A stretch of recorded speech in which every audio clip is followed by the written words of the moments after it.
Video में हम आपको प्रीपोजिशन में ड्यूरिंग का प्रयोग बता रहे हैं। ड्यूरिंग का क्या अर्थ होता है?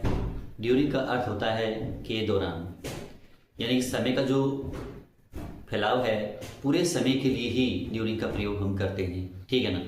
और इसके प्रयोग जो है अलग अलग समय के साथ में हम करते हैं। तो आइए वाक्य के साथ आपको समझा रहे हैं। तो सबसे पहले देखना ये है कि ड्यूरिंग का अर्थ क्या है, के दौरान। तो आज का हमारा पहला एग्जाम्पल जो है, उससे पहले मैं आपको ये बता दूं कि ड्यूरिंग जो है ये कार्य कैसे करता है। जैसे मान लीजिए यहाँ से यहाँ तक ये क्या है, एक समय का फैलाव है, ठीक है ना। यहाँ से ये समय शुरू हुआ, यहाँ इसका खत्म हो गया ये समय, ठीक है ना। यहाँ पर ये समाप्त हो गया।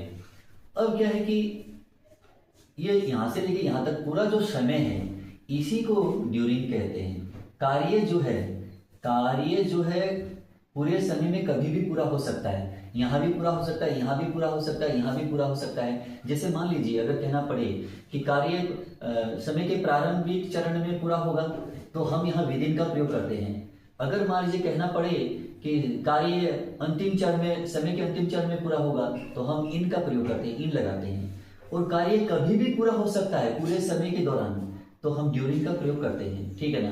तो ड्यूरिंग एक पूरी अवधि के लिए इसका प्रयोग हम करते हैं। आइए वाक्य के साथ समझते हैं। तो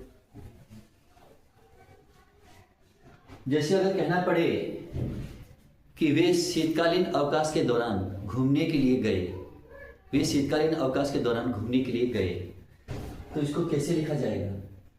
जैसे they went on a trip. They went on a trip during the winter vacation.